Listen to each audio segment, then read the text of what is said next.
We can start with the questions. If anybody has a question here on the floor, inshallah, you can put your hand up, inshallah, your right hand, and we can start with the questions.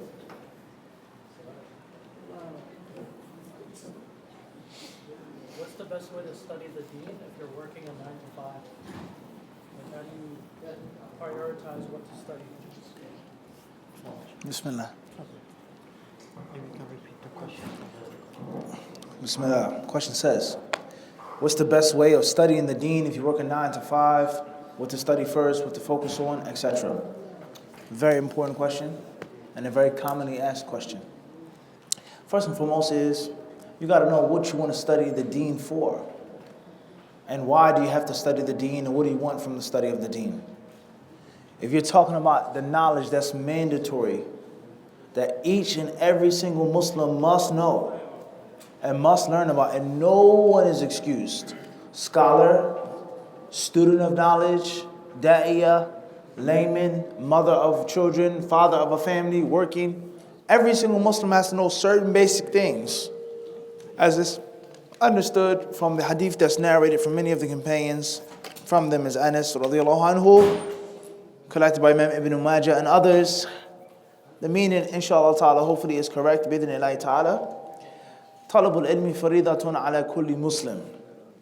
That seeking knowledge is mandatory upon each and every Muslim. I.e., seeking the knowledge of the basic fundamental things which are necessary for the mandatory acts of worship to be accepted or to be valid. Only Allah knows what's accepted. For the mandatory acts of worship that are upon each and every Muslim to be valid. So that isn't a thing of option or choice. That's not an option or choice. Everyone has to learn those basics. The basics of Allah Azza wa Jalla, His attributes, His names, His actions, the basics. The basics of Iman, the basics of Qadr, something called Qadr. The basics of learning about the angels. The basics about the resurrection, the grave and this life and the punishment and the blessings. The basics of Jannah and hell. Now, the basics of the prophets and the messengers, the basics of the books. Also, the basics of salah. How to make prayer correctly, the bare necessities. And also, the Muslim should learn how the Prophet offered the salah. How to perform the correct purification, physical and metaphysical. The basics of the akhlaq of the Muslim.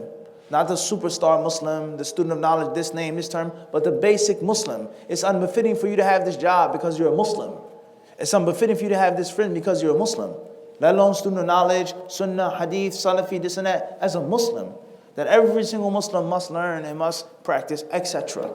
So that isn't something that you have the choice. There's no option in that. Everybody clear on this? As far as if you mean you want to be studious, you want to take it to the next level, you want to raise the bar. I actually want to study the deen a little bit. I want to memorize more than just last juz amma. I want to learn something. I actually want to be a student of knowledge. Then that's a different story. The 9 to 5, bidhnillahi ta'ala, only has to be a means of necessity. I have to work, as Sheikh Abu Umar mentioned, to take care of my family, pay bills. But the moment I'm done working, talab al-ilm. The moment I'm not sleeping, talab al-ilm. The moment I'm not doing the necessary things, talab al-ilm. And that you have to focus your life around seeking knowledge and not the opposite. There's no such thing as study time. How many hours should I read a day? How many hours do I have to study? There's no such thing. There's how many hours am I given to sleep? How many hours do I give to family relations, eating, so on and so forth. And everything else goes back to the default, which is ilm. Clear on this? So with that being said, to keep things brief, because we don't want to make a long lecture and one answer, we try to keep the answers brief. Bidhnillahi ta'ala, look at what's appropriate for your schedule. You drive trucks. You listen to audio. You're sitting down as a security guard. You can read books. How do you learn? What type of memory do you have? What's most appropriate for you? And most importantly, be realistic. Is it realistic if I'm working 10 hours a day? Can I study for all of these hours? Or is it best to study for a good hour every single day consistently? And on the weekend, I give more effort and more time, etc. Once a month, wahakadha. There is no ready-made answer. There's no ready-made garment. It has to be tailor-made to your life, what you're into, your capabilities, and most importantly, as we said in the beginning of the question, the beginning of the answer, what you want. You want to take it here a little bit, then hakada. You want to go up here, you have to sacrifice more. Everybody understand this? So bid'nai ta'ala, first and foremost, start off with the basics, master the basics, learn the fundamentals, become fundamentally sound. Once you find that you have a desire for more, an appetite for more, and most importantly, the capability to do more, focus on the Arabic language, because that's the key to everything else. Properly reciting the Quran, understanding the Quran, reading the interpretation of the Quran is Arabic. The words of the Prophet ﷺ, Arabic. The Seerah, Arabic. All of these books were originally written in in this language. So that is the key to all other sciences. Learning the basics of the Arabic language, basic conversation, basic vocabulary, simple, easy grammar, simple, easy, basic things that you can practice and put into application, avoiding unnecessary technicalities. And then, bi'idhnillahi ta'ala, you start memorizing more of the Quran with the intention of memorizing the entire Quran if possible, which you don't have to. It's not mandatory to memorize the entire Quran. What's important is that you know the things that you need to know from the Quran. And then you do it piece by piece and step by step. Bi'idhnillahi subhanahu wa ta'ala, what's important is that you remain consistent. Consistency is greater than here and there. Being consistent, slow and steady, bi'idhnillahi subhanahu wa ta'ala.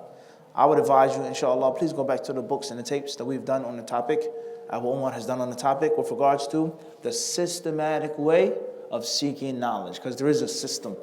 And bi'idhnillahi ta'ala, if you follow that system, you put your trust in Allah, Allah gives you barakah, and you work hard, you will be successful. And Allah knows best.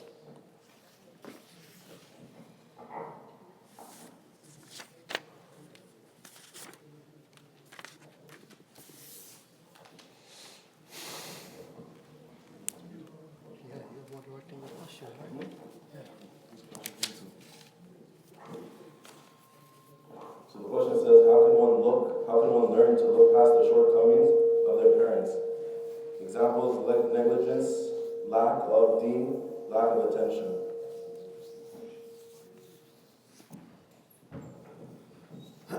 Bismillah ar-Rahman ar-Rahim. How do you overlook the shortcomings of your parents?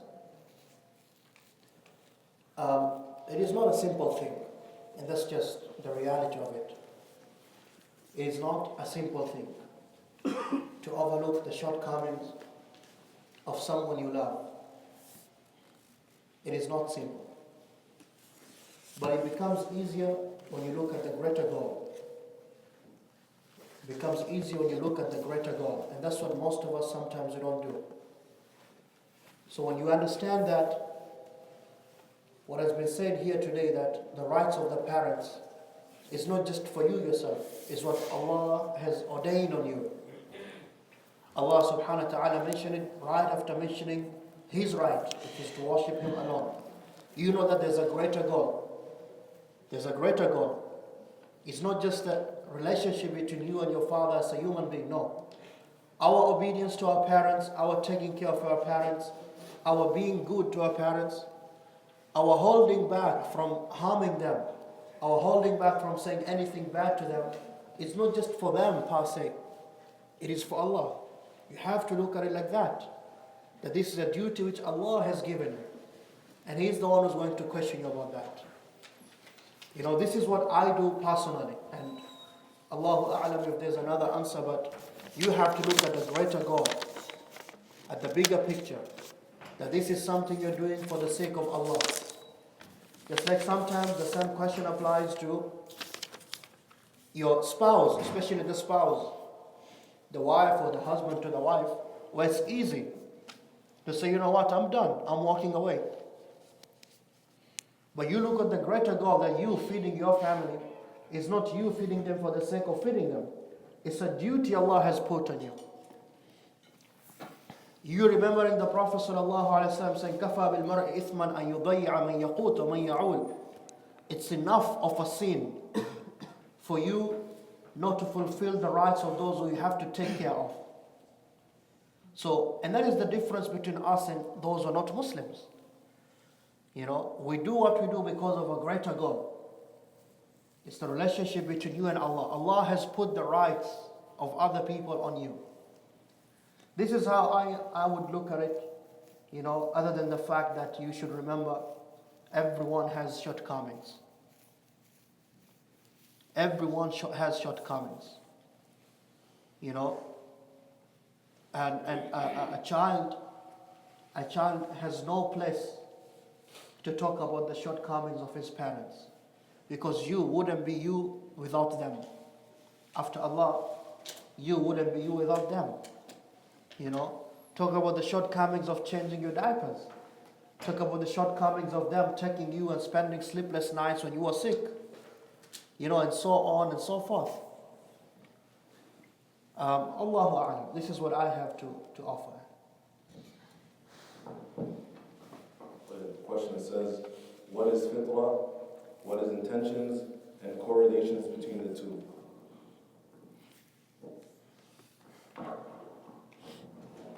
As far as what is fitrah, scholars of Islam have different interpretations on what this word means, even though they're all similar at the end of the day. Some of them say al-fitrah ad-din. The fitrah is the actual religion of Islam.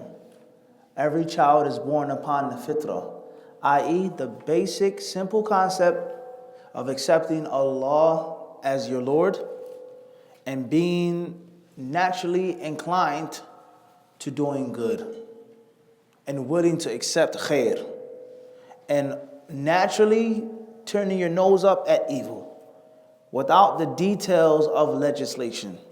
The general concept that Allah is your Lord and that you're more inclined towards good than evil. Some of the ulama say that's what's meant by fitrah.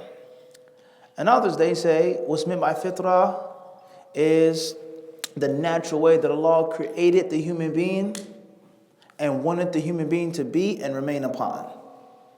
The natural way, the organic way that Allah created the human being and wanted the human being to remain upon, and in many cases talking about something that's physical, trimming the fingernails and not having long nails like an animal, claws and talons of an animal, trimming the mustache and not having a mustache long and unbefitting how one talks, how one looks.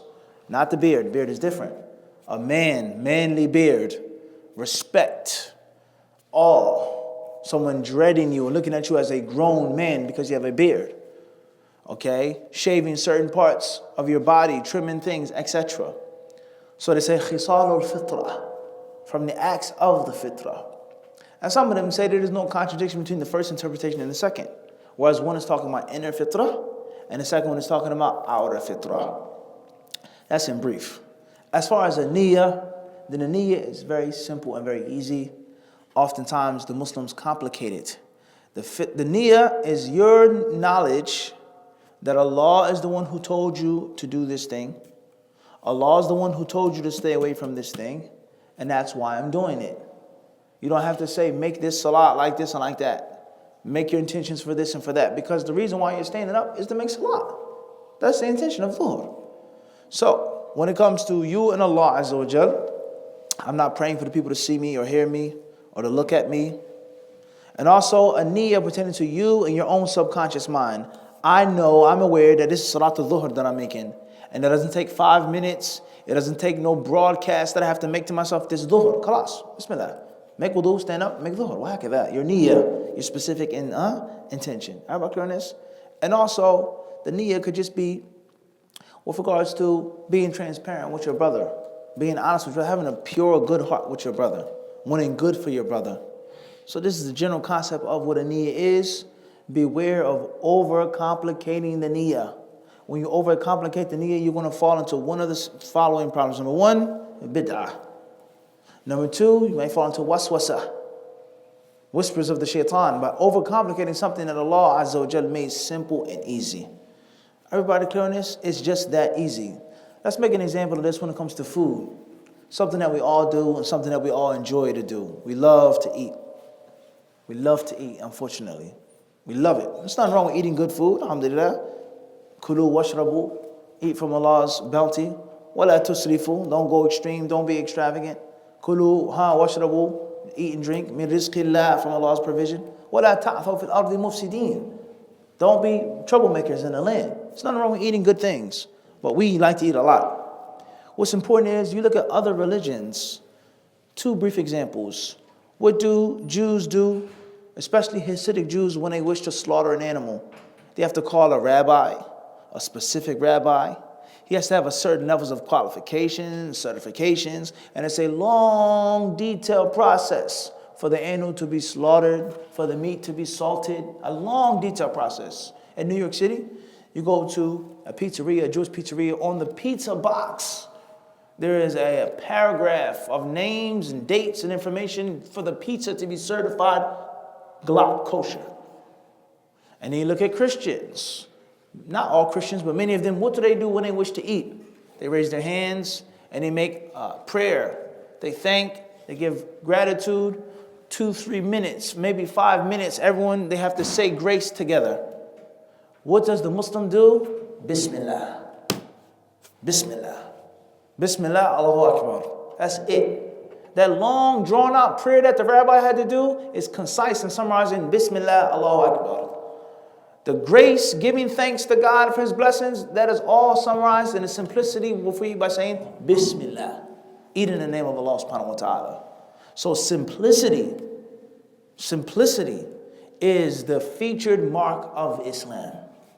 Difficulty, complexity is the featured mark of other than Islam. Just stop and think about that. These are just two brief examples when it comes to food and slaughtering, marriage, divorce, buying and selling. Easy, simple. When you make things complicated, you're going to fall into something that you don't really necessarily want to fall into. Allah knows best.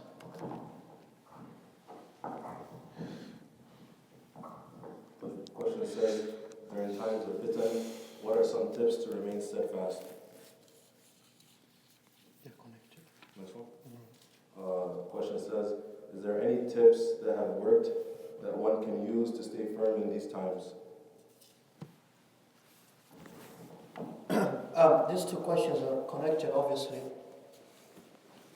I'll just simplify, because last Friday we talked about this topic in Ottawa, and the video is available on the YouTube channel. So I would kindly refer everybody to go listen to the lecture which we did, how to stay steadfast in these times.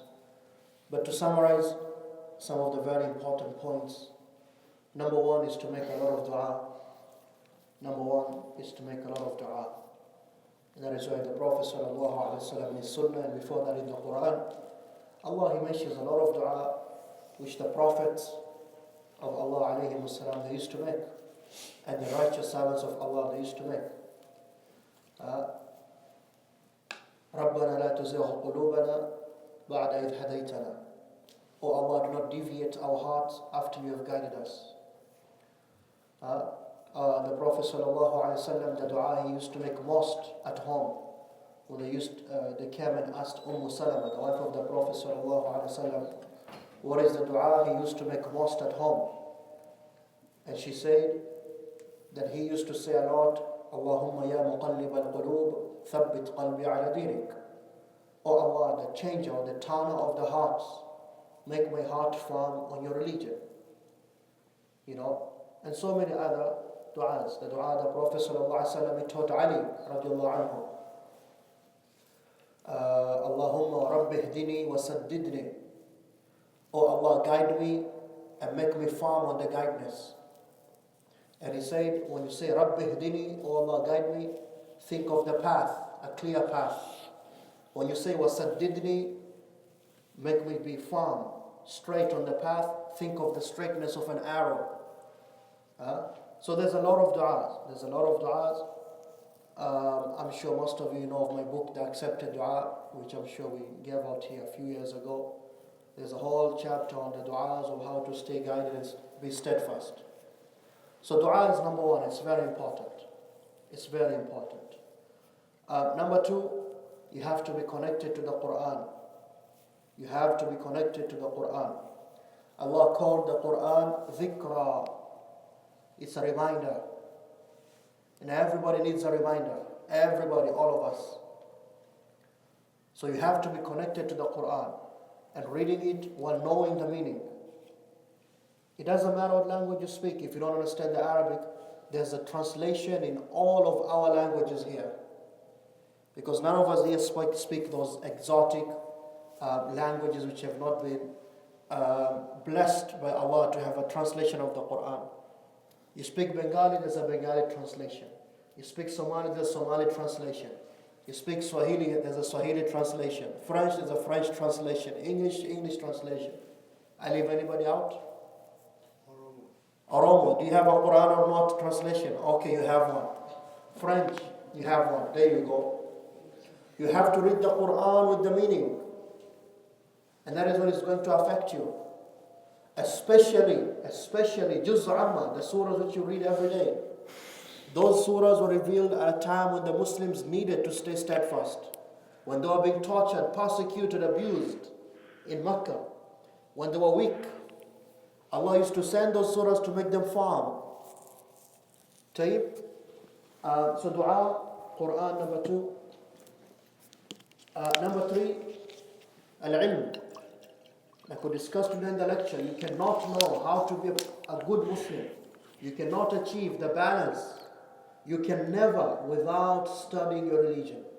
Without learning how did the Prophet ﷺ do it. It can never happen. Everyone should know that. Don't be disillusioned. You can never do that except by learning the religion. And remember, it's for you. When you take on the path of learning, you should remind yourself, this is for me. This is how I will serve myself by the permission of Allah. And number 4, as-suhbatu salihah, good companionship. Good companionship. Everybody needs a friend who's going to push him or her. When we say friend, it could be the closest people to you, your mother, your father, your brother, your sister, your husband, your wife. They could be the people, and they should be the people who push you to become a better Muslim. These are 4 points of the most important points. Wallahu a'lam. Again, if you can go to the YouTube channel of mine, you'll find that lecture we did last Friday with the Sheikh and Sheikh Ismail from Ottawa, Hafidahullah. Question says, dealing with e-coins and the reason e-coins such as bitcoins and other currencies.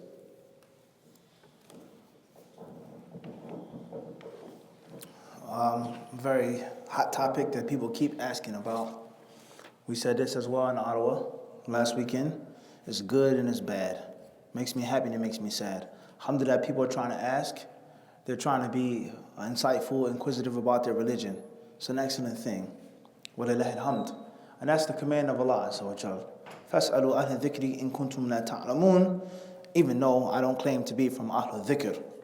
وَإِنَّمَا أَنَا مُبَلِّغ عَنْهُمْ مُؤَدِّي عَنْ هَؤُلَاءِ. I'm just conveying to you what Ahl al-Dhikr says. Alright, that's first and foremost. However, the sad part is, if the Muslims were only so concerned about other aspects of their religion, and we don't have to get into any examples. When's the last time you heard a Muslim asking about this and that? Common, basic, everyday things that people fall into. Some of which are kaba'ir, major sins. Some practices that the Muslims make which are clear-cut bid'ah, innovations. Things that all 4 Imams said were haram and to avoid.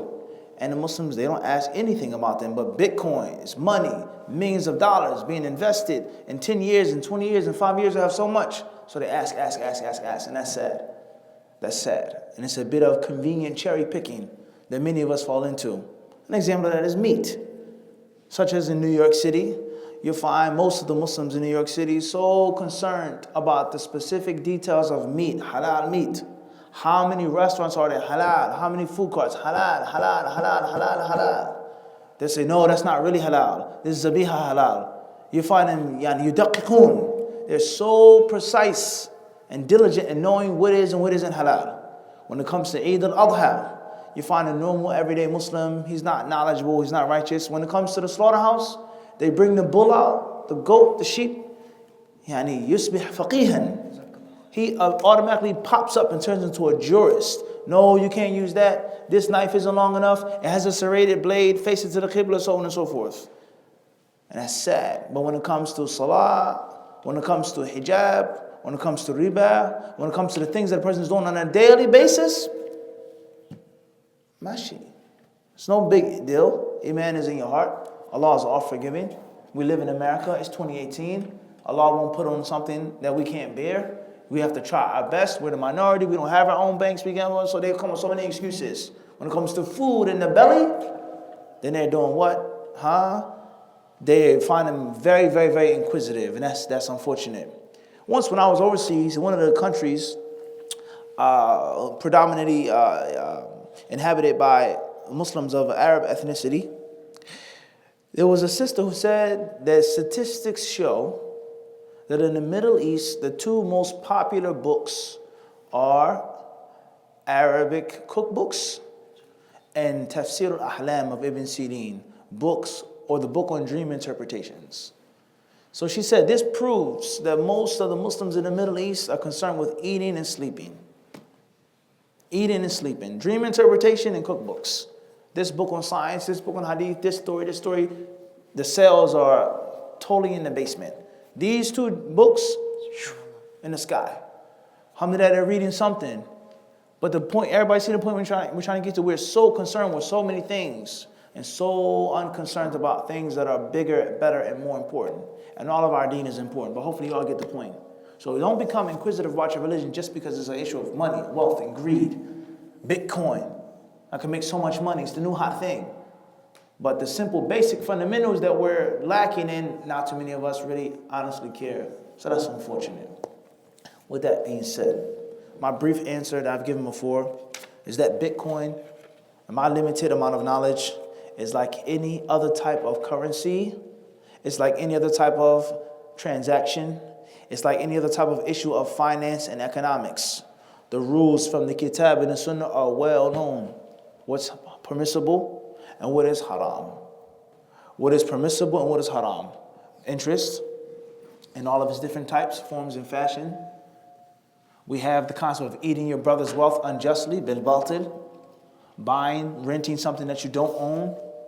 Haram things such as khinzir, the flesh of swine, alcohol, asnam, idols, shuhum al-mayta, the fat of animals that are carrying on, that weren't been slaughtered correctly, the things that are well known. And if it is other than that, the Prophet ﷺ, he says concerning issues of riba, فَإِذَا اخْتَلَفَتْ هَذِهِ الْأَجْنَاسِ فَبِيعُوا كَيْفَ شِئْتُمْ مَا دَامَ يَدًا بِيَدٍ. Or كما قال عليه الصلاة والسلام. He says when these things that you trade and barter, when they differ, then sell it how you want to sell it, as long as it's hand to hand. I.e., this is riba. Anything that isn't that is permissible. This is mandatory. You have to own it. You have to be in possession of it. The rules are clear. If it doesn't infringe any of those rules, then what? Bismillah. What do people consider to be a currency and a means of bartering? They consider a value and agree upon that does not go against the Kitab and the Sunnah. Bismillah. What do you call it? Bitcoin, Roth coin, this or that. And just because dollar bills the people use today, or euros or pounds and things like this, it doesn't mean that anything else comes that's unorthodox is automatically haram. All right? Question here online, and also a question we were discussing the other day. It was Abu Hudayfa's house. They asked him about medicinal marijuana. So Abu Umar, me, the other brothers, they were discussing their views and what they knew about the issue of medicinal marijuana. And one point that I brought up was, just because medicinal marijuana is unorthodox, or it isn't recognized by this association and this board of physicians and doctors, does not mean that it's automatically haram. It's haram because the main conglomerate, centralized organizations of health and medicine don't recognize it. That means nothing in the sight of Allah subhanahu wa ta'ala.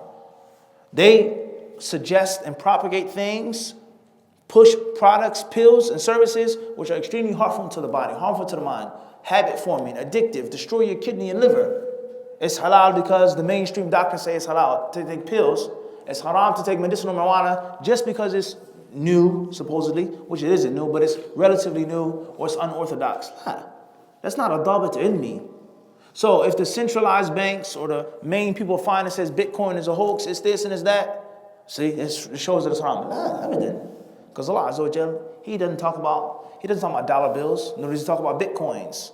Allah Azza wa Jalla, when He talks about وَنُنَزِّلُ مِنَ الْقُرْآنِ مَا هُوَ شِفَاءٌ, the cure of the Quran. The Prophet says, Ya ibadallah tadawu wa la tadawu bil haram or bi haramin. فَإِنَّ اللَّهَ لَمْ يَجْعَلْ شِفَاءَكُمْ فِي مَا حَرَّمَ عَلَيْكُمْ أَوْ كَمَا قَالَ السلام. He says, seek Allah's cure, seek remedy, but not with that which is haram, because Allah has not placed your cure in that which He made unlawful upon you. That hadith doesn't say anything about pills or chemotherapy or this needle. It left it open for the people. It left it open for the people. So why is a pill permissible but medicinal marijuana is automatically haram? Is it based off of deen, knowledge, fiqh, or is based off of the modern media? And what they say is a good thing, and this is a bad, nasty, dirty, down thing. Medicinal marijuana is bad for you, it's haram. But alcohol isn't. Alcohol isn't a drug. Cigarette isn't a drug. The FDA, whatever the case may be, that's not how the Muslim thinks. So the point I'm trying to get to is to look at the bigger picture. Right now, they may be saying Bitcoin is this, Bitcoin is that. What's going to happen in 5 years, 10 years? Just like there was a time in which the ulama of Islam said that paper bills did not take the place of gold and silver. And there was no zakat on dollar bills. There was a time. Is the fatwa saying that now? Of course not. Because dollar bills have taken the place of gold and silver. Wahakada. So what's important is the matter doesn't matter. The matter doesn't what? Matter. It's the concept behind it. If the Bitcoin is representative and symbolic of value that is agreed upon and is fair and is just, and it does not entail interest in things like this, then it takes the ruling of dollar bills, which takes the ruling of gold and silver. As far as investing in Bitcoin, then it's just like investing in anything else. What are you investing in? Halal, haram, or unknown? Everybody clear on this? وَهَكَذَا. Hopefully everyone can understand these words, because it's very important to understand that the Islamic fiqh is not just based off of what is mainstream, what is orthodox, unorthodox to the people. And if that was the case, then there will be many things that we do will be haram, such as polygamy or polygyny. Everybody understand this? وَهَكَذَا. Such as, the list goes on of things that we do on a daily basis. It does not work like that. That's not the fiqh of Islam. If they say Bitcoin is bad, it's automatically haram. Medicinal marijuana is the devil's weed. Marijuana, weed, you can't get high, it's automatically haram. But you can take Percocets. You can take those pills. How many milligrams? What do you feel like when you take the pills? How addicted you become to those pills? That's what? That's fine. Nah, the fiqh doesn't work like that. Everybody understand this? And Allah knows best. Question says, unrelated, but an important issue that no one talks about in Canada. It is very expensive to rent an apartment or house in Toronto, and it continues to rise. What is the permissibility of Islamic or Muslim mortgages?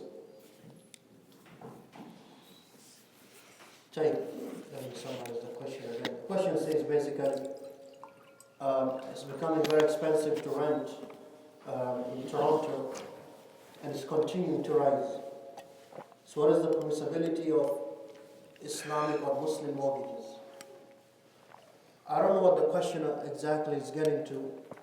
Is he or she asking about the company that exists right now who deal in quote-unquote Muslim or Islamic mortgage?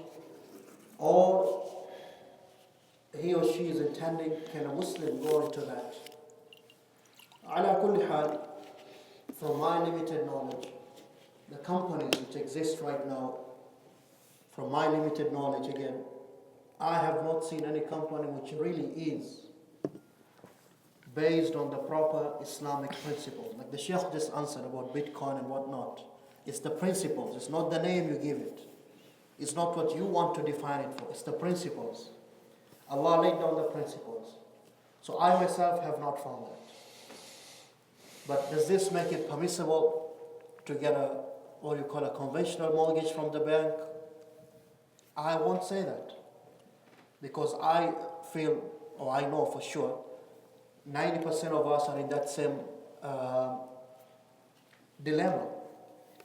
Right? Has it reached the point where we should say now it's a darura, it's a necessity for someone to be allowed to go get a conventional mortgage? That's not for me to answer. I believe that's something greater than me.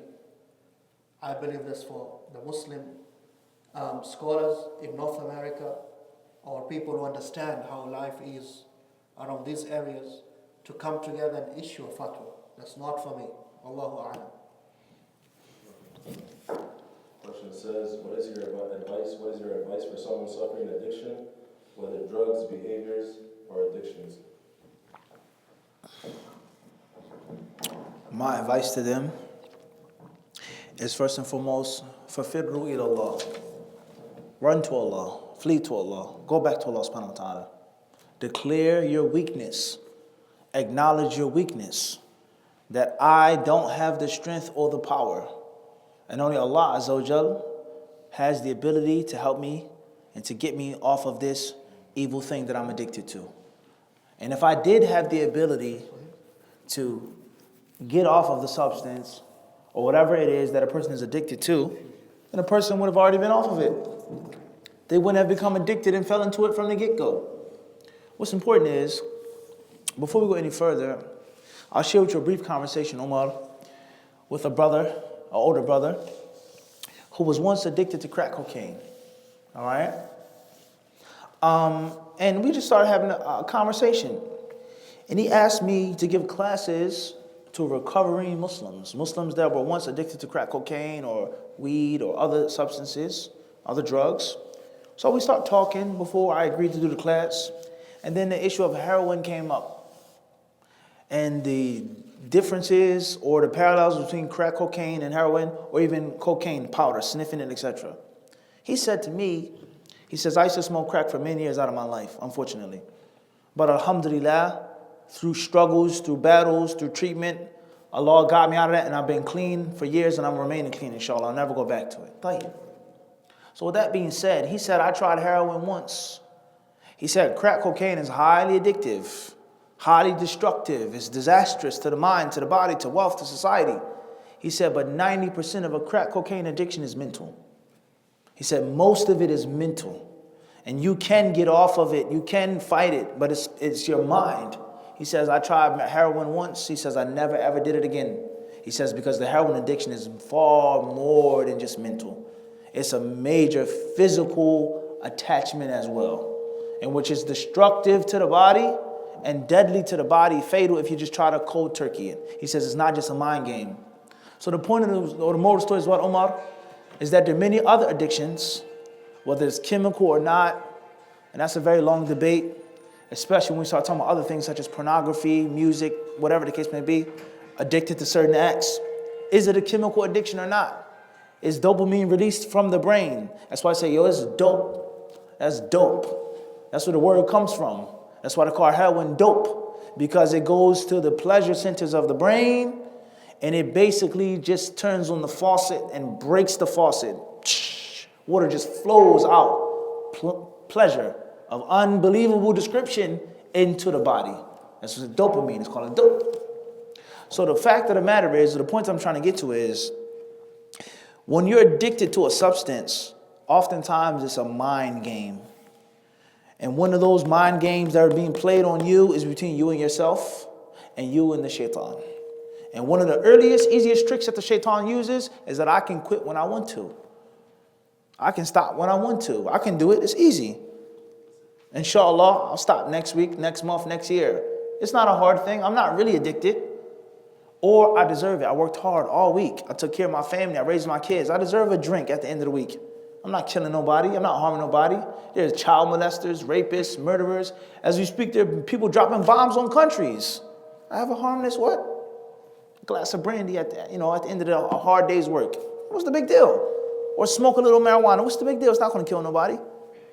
Okay? So oftentimes you have to realize that a game is being played between you and your own mind, between you and the shaitan, and also, waliyadu billah, between some of your friends and family members. They see you smoking it, see you drinking it, they don't help you out, they don't grab you and pull you and force you into rehab. So oftentimes it's a mind game, but you got to realize that it's a game that's being played. So that's the first step, is to realize that it is a mind game, it's a trick being played, and that you have to acknowledge that you yourself do not have the strength to win the war by yourself. Are you a major combatant? Yes. Do you play an integral role in fighting? Yes, you do, but not by yourself. There's no war without allies. There's no war won without allies. You need people to help you out. You need other sources. And the first source is the greatest source, and that is Allah Azza wa Jal. But you can't do that if you feel like you can do it by yourself. And this is from the wisdom of Allah Azza wa Jal, decreeing certain sins upon the slaves, for the slaves to humble themselves and go back to Allah subhanahu wa ta'ala. Because Allah loves to be called upon. Allah loves for people to beg Him and to cry out to Him. هل من مستغفر هل من داع هل من سائل فأعطي فأجيب فأغفر له. Towards the end of every single night, the Prophet says, our Lord descends and He says those words. Who's calling out to me? Who's asking? Who's begging? Who needs something? إِنَّ اللَّهَ لَيَبْسُطُ يَدَهُ بِاللَّيْلِ لِيُطْيَ أَوْ لِيَتُوبَ مُسِيءَ النَّهَارِ. That Allah extends His hand at night for the sinners in the daytime to make repentance. And He extends His hand in the daytime for the sinners at nighttime to make repentance. So Allah loves this. So you have to realize that you have to go back to Allah first and foremost. Number two, you have to realize is that you need professional help. On whatever that word professional means, whether it's professional Islamic help, professional secular help. And it's not just something that you can just do by yourself. And Allah Azza wa Jal, He is the one who commanded us to take the asbab. وَخُذُوا حِذْرَكُمْ. Allah says, take your precaution. Taking precaution doesn't go against tawakkul. The Prophet he entered Mecca and he was wearing a helmet. He was wearing a breastplate. He wore armor, alayhi salatu wasalam. Was there anyone who put his trust in Allah more than him? So taking the tangible means to get off of this addiction or drug, whatever they are, you need that. And it has to be professional. Don't be proud. Don't be prideful. Don't be stuck up. Don't be too embarrassed. What do you want to do? You want to keep smoking, keep drinking, keep being addicted to the substance, or face a little bit of embarrassment, a little bit of sacrifice, a little bit of suffering? You make the decision. 2 months, 6 months, or the rest of your life. You have to make that serious decision.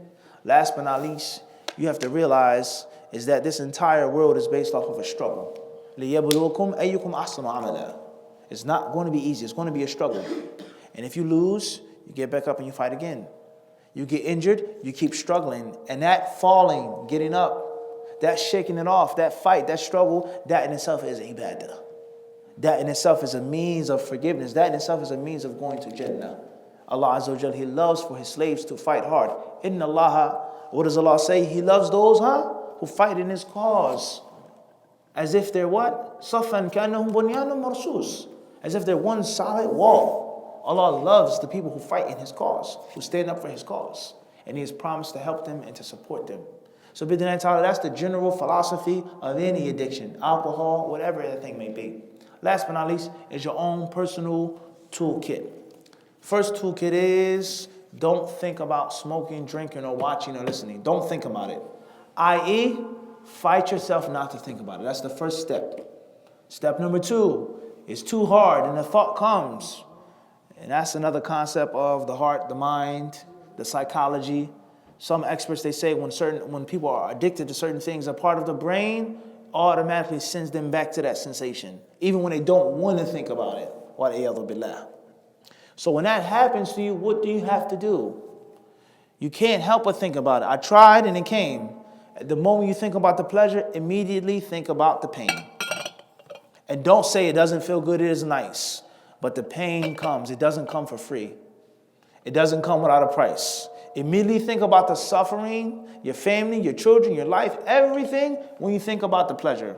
Step 2, if that fails and it doesn't work and you fall into it, the moment you fall into it, get out immediately.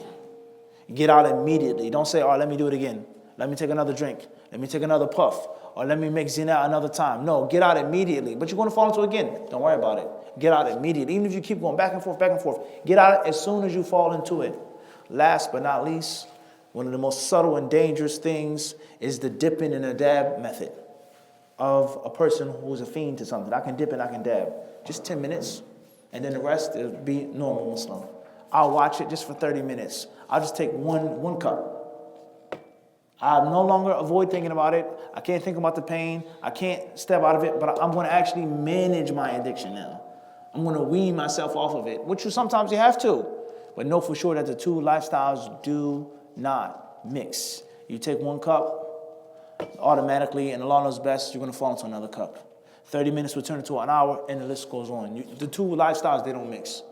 So you're going to go through pain and suffering, so why not go through pain and suffering away from it? And the pain and suffering is only temporary.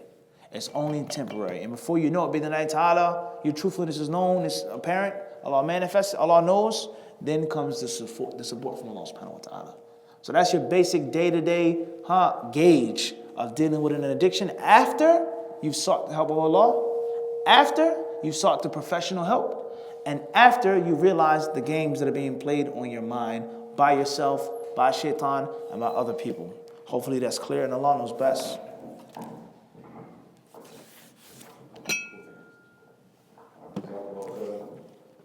Inshallah, this question, hope to hear an answer from both of you guys. Question says, I believe one way of learning is on YouTube while you travel. Which source do you recommend? Which source do you recommend? Thanks.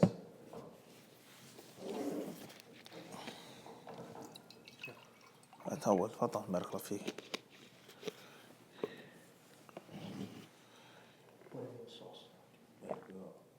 On YouTube, so. Tell you, if you have my YouTube, I have a YouTube channel. The Sheikh, he has a YouTube channel. You can just search my name, Abu Umar, and you can search his name, Mufti Muhammad Munir or Hadith Disciple, and you'll find enough content. I can say with all humbleness, but testifying to Allah's favors, enough content for the rest of your life, maybe. There's enough lectures there to busy you. You know, so, and this is a very good question. I'd love to commend Barakallah fihi, the questioner, whether it is a brother or sister, that they're actually concerned with knowledge and they're asking about it. Wallahu a'lam.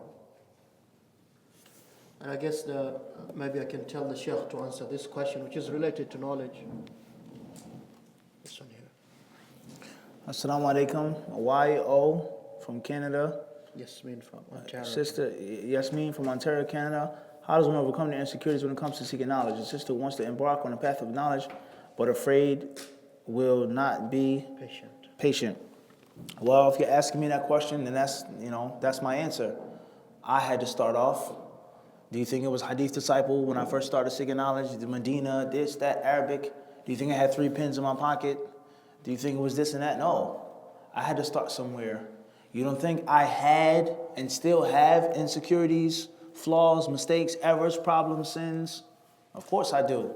But despite that, I'm still sitting in front of you and you're asking me a question. So the way that our answer is, pay me back. That's what I'm saying right now. You pay me back. And the way of you paying me back is seeking knowledge and overcoming your insecurities. Just like I'm giving you a service, I'm answering your question, I'm lecturing you. Now I'm telling you, Sister Yasmin, you owe me now. And how I want you to pay me back is not with money, not to praise me, but to fight your insecurities. Just like I had to, and I also have to, not just have, but what? As we speak after what? Fight my insecurities as well. Everybody understand this? It's just that simple. You can't be caught up with insecurities, this type of humility, what if, but, I'm a man, I'm a woman, I'm black, I'm white, I'm this, I'm not. If that position was taken, where would the ulama be? There would be no ulama. If they didn't overcome, there are human beings as well, and they put their selfish fears and insecurities to the side for your sake. So it's only right that you do what? Follow their legacy. So that's what I would advise you to do. Inshallah ta'ala, pay back. How many lectures do people get? You got to pay. You owe. And that is to carry it on, for you to learn, for you to seek ilm, seek Allah's help. Every human being has a flaw or mistake. Everybody. Everyone has an insecurity. Every human being is flawed, one way or another. Don't focus on that. Bid'Allah ta'ala. And Allah knows best. Make sense? So we'll summarize the rest of the questions. And then we'll continue tomorrow, inshallah. The questioner says here, is it haram to look and find a job through placement agencies? There's nothing wrong with getting a job through an agency. The next question says, what is the ruling on rejecting an invitation from a Muslim to make time for studying? If you have nothing else to do, why would you reject the invitation? When someone calls you to good, someone says, come, I'll give you $20 just to give me company. You'd do that. You know, someone says, come, let's have lunch together. I'm buying lunch at this fancy restaurant. You'll do that, right? Because that's materialistic, worldly benefit. We have to think, like we said today in the lecture, things are greater than that. When someone calls you to knowledge, they call you to the means to all success. Because you cannot attain success without knowledge. So if you have nothing else, nothing better to do, why would you turn down the invitation? I can't understand that.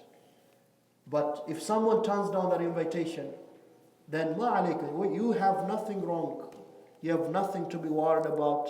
You can feel sad, but you have done your job. The Prophet ﷺ, even he was told that. وَمَا عَلَيْكَ إِلَّا الْبَلَاغُ. Your job is just to convey.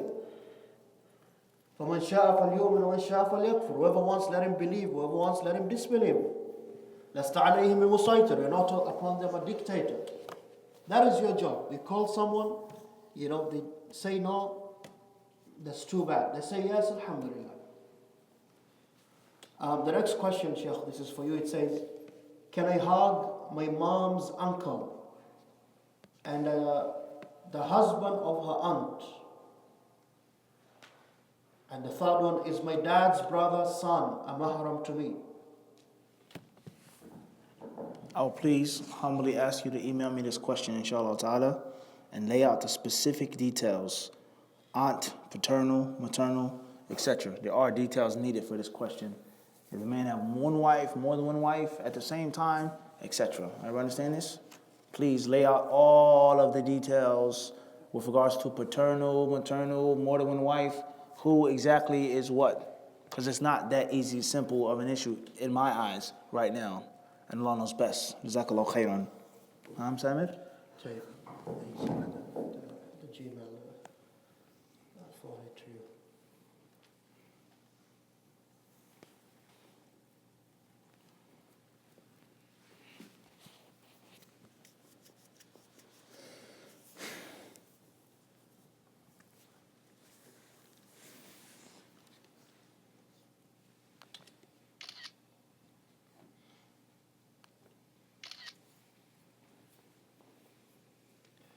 The question says, how can one avoid vain speech?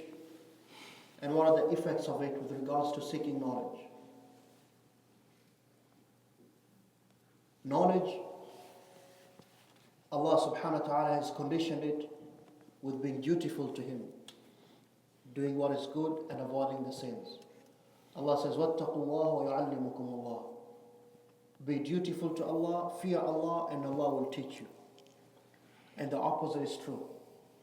If you don't have the taqwa of Allah, Allah will not give you knowledge. Because this knowledge is a gift. Allah gives it to whom He wants. Allah says, بَلْ هِيَ آيَاتٌ بَيِّنَاتٌ فِي صُدُورِ الَّذِينَ أُوتُوا الْعِلْمَ. Rather, these are clear verses in the chest of those who have been given knowledge.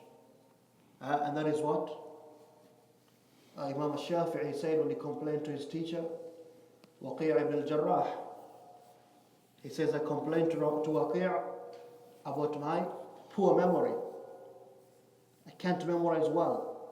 And those are the times they didn't have, hard drives and books and whatnot like we have.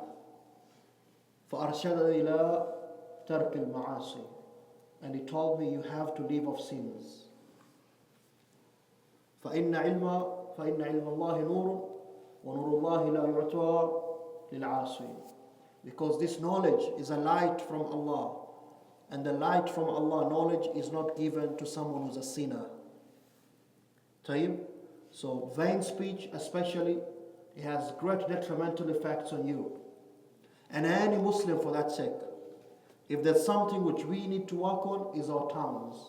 The Prophet ﷺ said, مَنْ يَضْمَنْ لِي مَا بَيْنَ لَحْيَيْهِ. Whoever guarantees me that is going to safeguard, preserve, protect, use well what is between his jaws, meaning your tongue, and what is your private part, then I guarantee for you Jannah. مَنْ كَانَ يُؤْمِنُ بِاللَّهِ وَالْيَوْمِ الْآخِرِ. Whoever of you believes in Allah and the last day, فَلْيَقُلْ خَيْرًا أَوْ لِيَصْمُتْ. Speak what is good or keep quiet. So the tongue is very important, especially for someone who wants to take on the path of seeking knowledge. The next question says,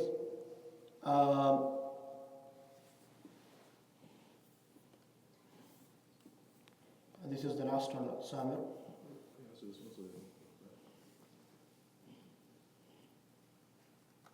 Is it necessary to follow one of the four madhabs? Tfaddal, Shaykh. Is it necessary to follow one of the four madhabs? And then one more question and we finish for tonight, inshallah. The people of knowledge say it's necessary for the Muslim, when he doesn't know, to ask those who do know. The people of knowledge, they say it's necessary for the layman Muslim who aspires to be a student of knowledge to learn systematically, to take baby steps, crawl before standing and walking, jumping and leaping. That's what they say is necessary. Following one man or following one set of principles from A to Z, to the T, blindly, with full conviction, they say this is from the exclusive rights of Muhammad sallallahu alaihi wasallam. Studying a school of thought, different story. Being proficient and familiar with a school of thought, tayyib, la ba's. Living in a land or a time, a country in which there's a dominant school of thought, and that's what you're familiar with, la ba's. But whenever another view or another verdict or ruling is clear to you, that's found in the Quran, in the Sunnah, in the Ijma', the clear, strong qiyas, and goes against this view of this Imam or his disciples, it isn't for you to say, I'm such and such, so I won't follow it. I've learned such and such, so no, abadan. So it's a difference. And the confusion comes in mixing and jumbling. Studying a madhab is not the same as following a madhab. Being familiar and proficient is not the same as you clinging and clutching onto it fanatically. You being unaware of other things is not the same as your clarity of where what you believe makes the most sense in your heart. So there's a difference. So it's not necessary, it's not mandatory the person follow one madhab from the four madhabs. Last but not least, brothers and sisters, oftentimes people, they try to sound so educated and so smart that they often become far from reality. I won't say they will sound stupid or uneducated, but they become far from reality. And they start talking, and they lose touch with reality. As the wise man once said, speaking about history and historians, he said, historians start off by looking in the past, and they often end up by thinking backwards. Historians start off by looking in the past, and they often end up by thinking backwards. So the people that talk about you have to study a madhab, you got to follow a madhab, you got to be upon a madhab, has to be one of the four madhabs. There's no such thing as Ahlul Hadith. There's no such thing as Ibn Hazm. Albani's views are against the madhab, so on and so on and so on and so forth. That may be applicable, perhaps. That may make a little bit of sense if it was in 2018. How many nationalities we have in this one masjid right here, Abu Umar?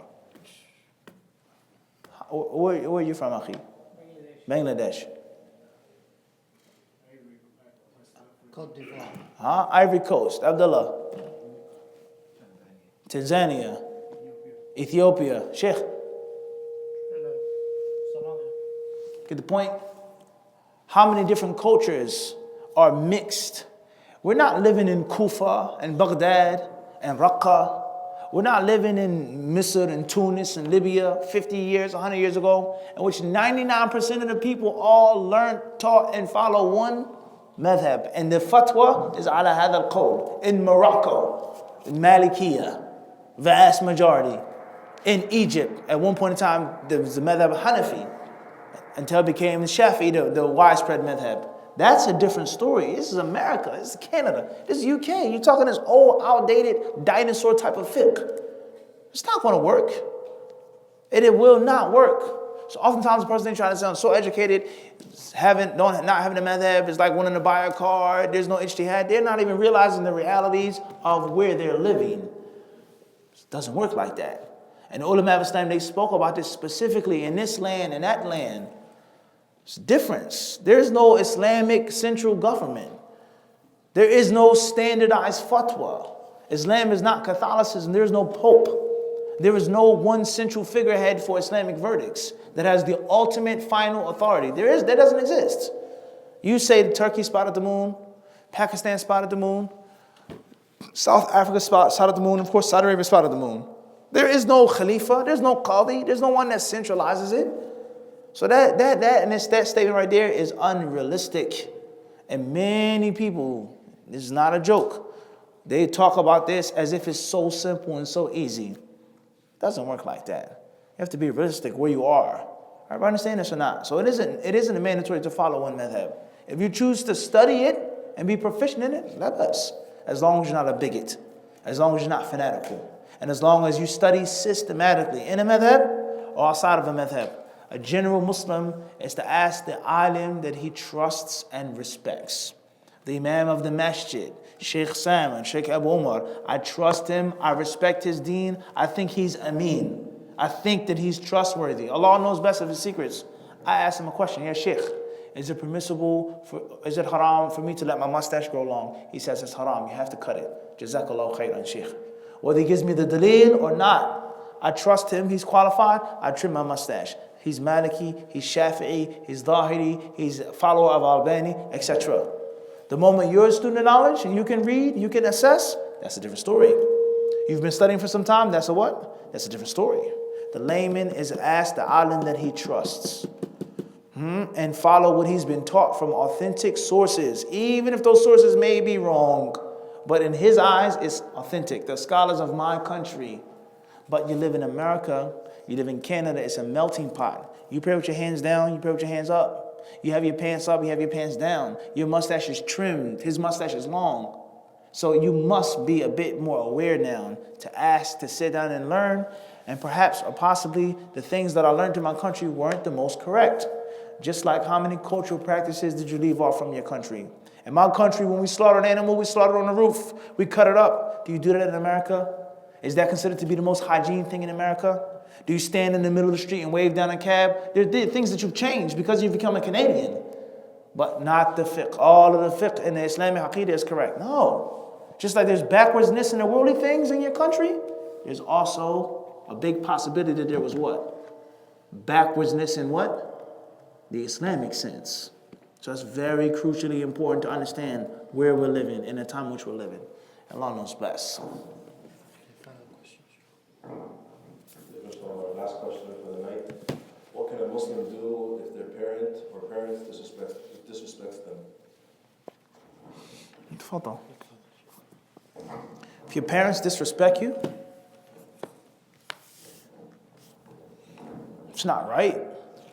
The Muslim is supposed to be the brother of a fellow Muslim. And that's the beauty of Islam. No matter or despite the relationship, you're still brother and sister. And something we often forget about is that we have a wife. She's your sister in Islam. And that is supposed to be the first and last thing. Because you may not remain with each other. You may get divorced. You may separate. She's still a believer. Your son, you may not see eye to eye with your son. You may not agree with him. You may not like your father. You may not like your son, which is very common. He's still a Muslim. Your daughter may not agree with you in everything that you say in order, but she's still a Muslimah. وهكذا. This is my teacher. This is my student. This is my friend. But he's still a what? A Muslim. So don't ever forget that. Is that the brotherhood and sisterhood of Islam is the trump card. It's the dominant feature, the dominant factor of a relationship. No matter how cool we are, you're still my what? Brother. No matter how much knowledge I have above you, you're my student, you're still my what? My brother. Don't ever forget that. No matter how good friends we are, you're still what? Brothers. We're still Muslim. So that's first and foremost. If your father disrespects you, perhaps the mother and the father, I say perhaps, they have the right for you to be patient upon their harm. It's not halal for them to disrespect you unjustly, but because they've done so much for you, they've been there for you, that you may just, as we say in the streets, you may have to eat that. But Abdullah, so you may have to eat that. Suck it up. It's your dad. It ain't right, but it's what? You say, he sent you. You got to what, Omar? You got to eat that. It's your parents. They have a right over you. They have a what? They have a right over you. You don't think they made any sacrifices? You don't think you dropped this on the floor and broke this and wrote in this book and caused him extra money? He had to leave work to come get you. He lost money, and what did he do? He had to what? No. He had to what? Eat it. He had to eat that. He had to what? Not eat it. He had to what? Eat? He had to eat that. That's how it is, because it's his son. What is he going to do? His son has a right over him, and what? Vice Versa. Let's be real now. No fake piety. Let's keep it real. It's your father, it's your mother. How much stuff did she go through for your sake? She get a little angry, she gets upset, she hollered at you. Okay, طيب. And this is how I was raised and how I was brought up. Even your teacher may be a little rough with you, a little harsh with you. Ego, don't talk to me like that, yo. That's your teacher. Your teacher what? He deserves to be able to disrespect you? No, we never said that. We said he deserves for you to what? Be a little patient. That's his haqq upon you. Obviously, if someone else can give the parent advice, then that's what should be done. But not necessarily from you, because they might not take it from you. It may make things even worse. What do you know? Even if you're saying the truth, unfortunately, it's human beings. There's what? It's human beings. Allah knows best. I want to say from the bottom of my heart,